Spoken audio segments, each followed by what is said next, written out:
What's up, y'all? It's your man Alex back again, and this video I want to talk about a TV show that I used to watch back in the early 90s, and that show was Saved by the Bell.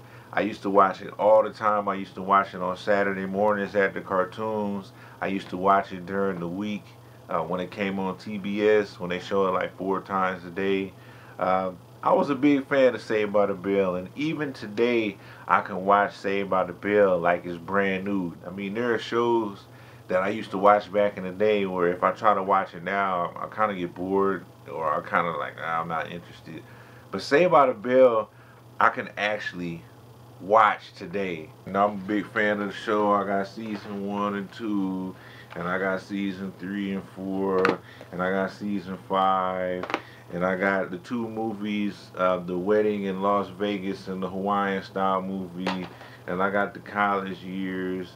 Since this was the 25th anniversary of Saved by the Bell, and they just had that unauthorized Saved by the Bell movie that came on Lifetime, I figured that, hey, why don't I make a video about one of my favorite shows ever? I didn't really know how I wanted to make this video. I didn't know if I wanted to do like a top 10 favorite moments, or just talk about the show, or whatever. I didn't really know what kind of format I wanted to do for this. So I figured that since it's the 25th anniversary, I'll just give you 25 random things about Saved by the Bell.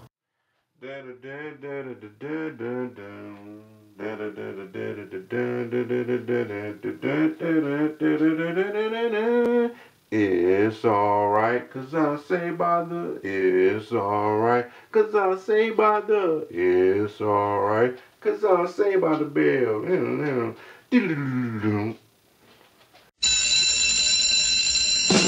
So the reason why I started watching Saved by the Bell is because I thought the actress that played Lisa Turtle was gorgeous looking. Saturday mornings, after all the cartoons and stuff would go off, Saved by the Bell was like the last show that would come on, or one of the later shows that would come on. And every time that intro came on, I thought it looked cheesy and corny. It's like, man, I don't want to watch this, and I would always turn it. But one day, I just happened to leave it on the TV. Wasn't really paying attention to it, but I noticed this girl, and I thought, man, she looked really good, man. And so, you know, it may sound shallow, but she was the reason why I started watching that show, is because I wanted to see her. My grandmother used to live with us, you know, my parents, my sister, me, and my grandma, she used to live with us. And whenever I watch Saved by the Bell, she'd be there, right there in the living room, watching it with me. And she hated Zack Morris. She hated Zack Morris with a passion. Every time I watched the show, she'd be talking at the TV.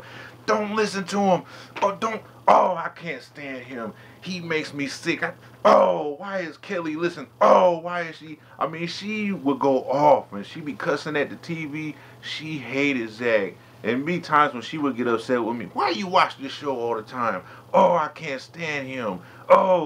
And and she did kind of have a reason to hate him, because Zack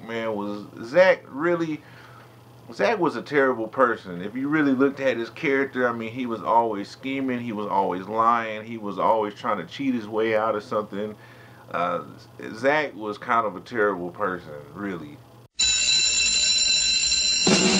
One of the most hilarious things I thought about the show, it was one of the biggest parts of the show, was the studio audience. Man, the studio audience used to trip me out, man. I mean, every time somebody kissed, woo! Every time when, you know, Slater would walk in the room and he'd be flexing or something. Ow! Oh! Oh! Woo! I think Mr. Belden was the best principal ever, man. He had a funny laugh. There was times when serious moments would happen, and he had these one-on-one talks, and he'd had these life experiences that he shared with the kids. One time, this girl who was my best friend in high school, and I had to kiss her to know if I really loved her. And he would share his wisdom with the kids. There was times when he was like a pushover. Him and Zack had this rivalry going on sometimes. There was times when he would put his foot down and was like real authoritative. But I thought Mr. Belden was a cool principal, man. I wish I had a principal like that. Hey, what is going on here? Man, you had to give it up to Slater and his dance moves, man. Like the episode with Casey Kasem when they had the little dance off. When they was trying to show out for Kelly to see who was going to be her dance partner, and Slater come out in the match when he started doing his his whole little thing. And the Buddy Bands episode when he was dancing in the video, Slater had some dance moves there that he was doing all the time. And one of the most iconic dance scenes with Slater, I think, was the episode where him and Jesse broke up. And to get back with her, he did this little thing where he tore his clothes off and was doing the little ballet dancing. I always thought that was funny. And the audience was wild when they seen that. There was that music that always used to happen before they cut the commercial. You would have some little incident would happen, and all of a sudden, do do do do do do do. All I gotta say is that Kelly Kapowski was beautiful, man. She was a really sweet person, man. She was really pretty. She was like the only person in the group that never badmouthed Screech ever. I want to say the episode when they was in the mall, when they found the money in the mall, it was the only episode where she said anything bad about Screech that I can recall. I always defended you, but you really are a bozo. Kelly Kapowski was just sweet, man, and she had good looks. Kelly was nice. Why did Jeff come along and mess things up? This dude came in and confused Kelly's brain and broke her and Zack up. Kelly wasn't even of legal age yet, man. She was in high school and she was like, what, 16, 17 years old. And here's this dude, the old man, the manager of the Max. And he's making moves on young high school girls. You can go to jail for that. But, forget going to jail and messing with young girls. He broke Zack and Kelly up, man.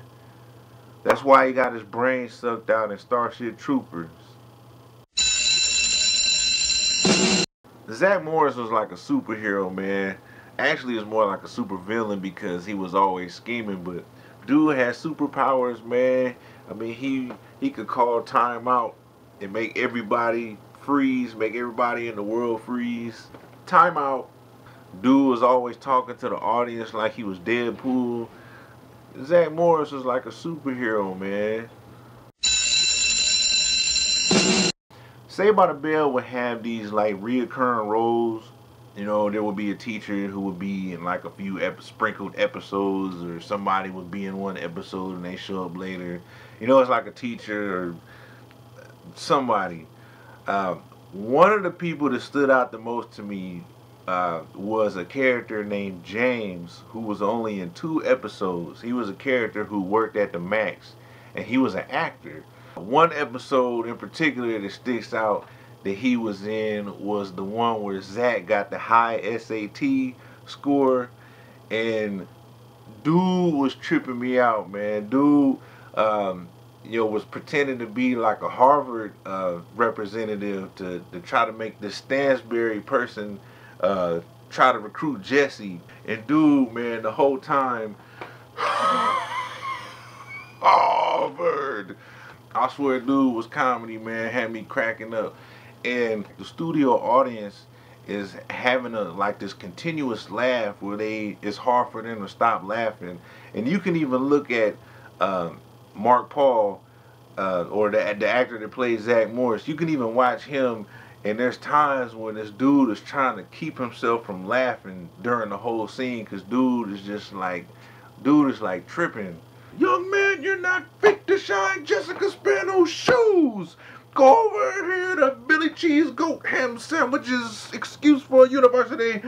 You're not welcome here at Harvard.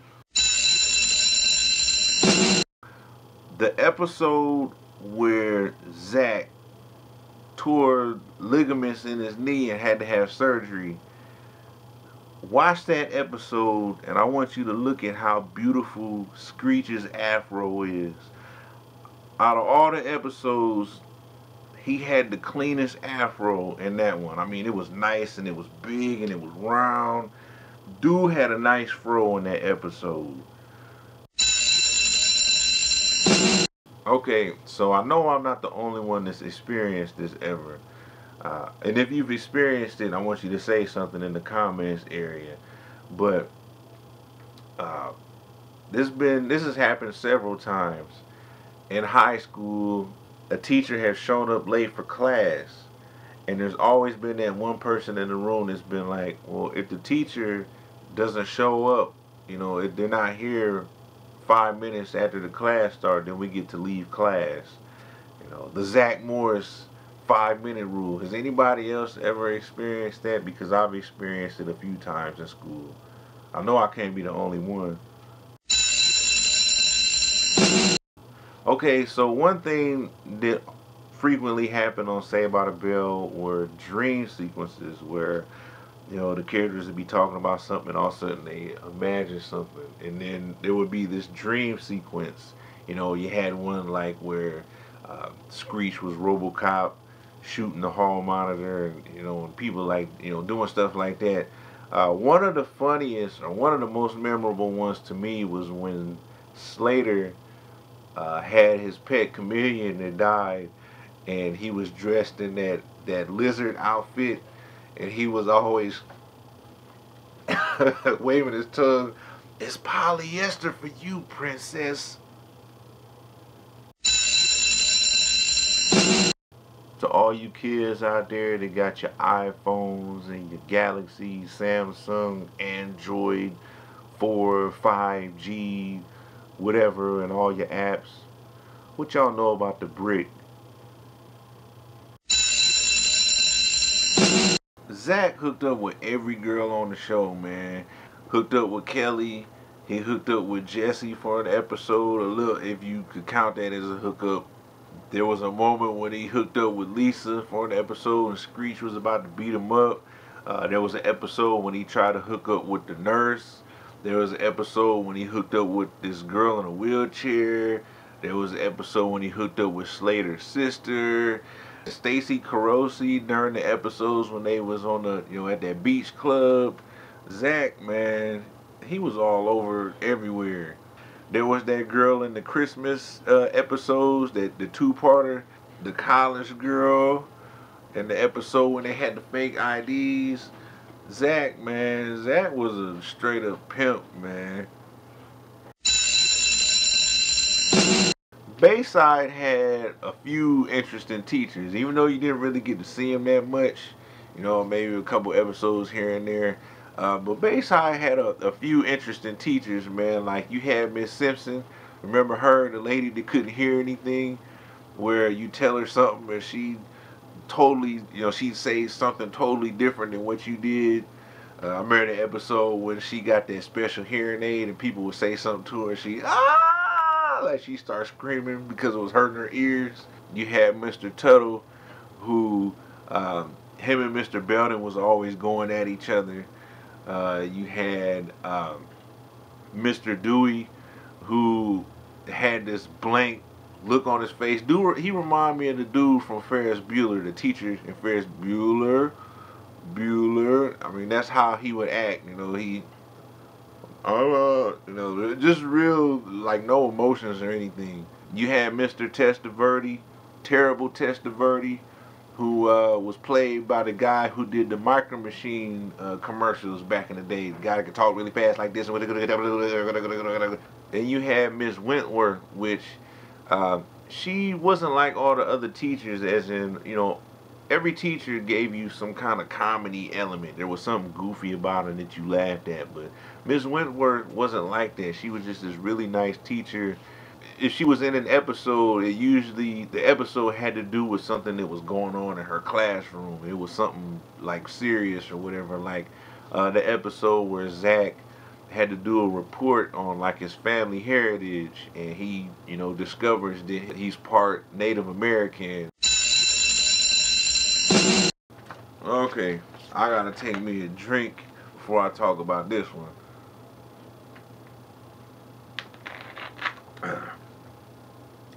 You cannot talk about Saved by the Bell without talking about the rockumentary. Man, a silly, outrageous, cheesy episode where Zack and the gang are members of a band that make it big and are famous, friends forever. I mean, come on, man. You know you love the songs in that episode. Thought we'd always be together. I was sure our love would last. Stupid. Oh my goodness. Oh, that episode is cheesy, man. My good buddy hates that episode. He hates it so much. It just makes him feel embarrassed inside, I think. And man, that episode ignorant, man.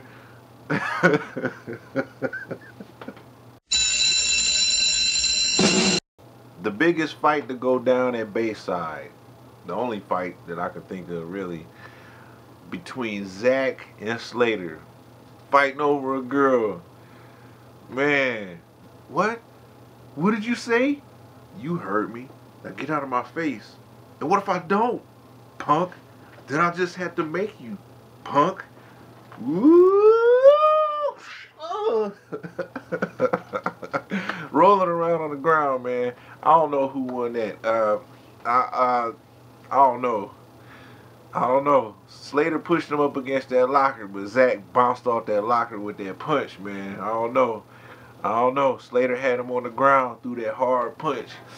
So I don't know. I don't know who won. To this day, it's a debate that goes on amongst my friends. So I don't know.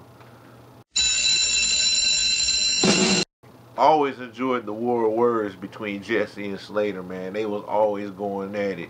You had Jesse, who was this, crazy feminist girl, and you got Slater, who's this dude who will say these like sexist, misogynist statements, man, and them two was always going at it, man. Haven't you heard of the women's movement? Sure I have. Put on something cute and move it into the kitchen. Slater, why don't you be a man and confess? Jesse, why don't you be a woman and cook?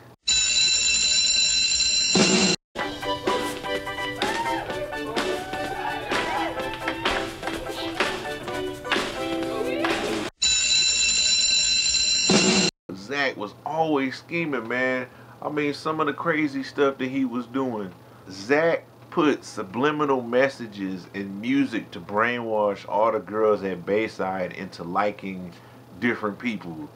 This man made Screech sneak into the girls' swim class with scuba gear, took pictures of all the girls in their swim outfits, and made a calendar out of the pictures, and was selling the calendars in the school store. Zack was jealous that Slater was going to get his driver's license before him, and he thought that he was going to lose Kelly to Slater because of that, so he set him up to get him kicked out of driver's ed. What kind of friend is that? Zack was in charge of making a video yearbook for the school, but instead of making a video yearbook, this fool took all the girls and recorded these dating videos and handed them out to all these guys at other schools to raise money to try to get a card. There was a contest at Bayside to write a new school song, and this man sabotaged his friends, sabotaged his own friends so that he would win. What kind of friend is that, man?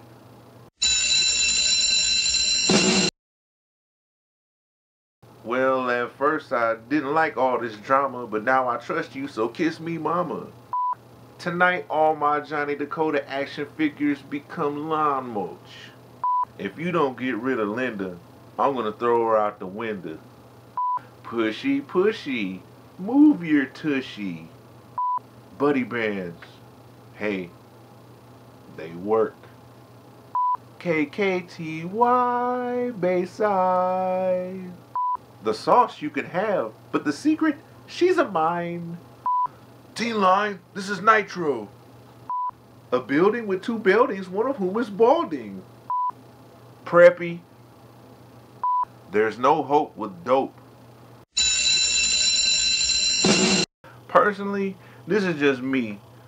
I think Tori should have been part of the graduation.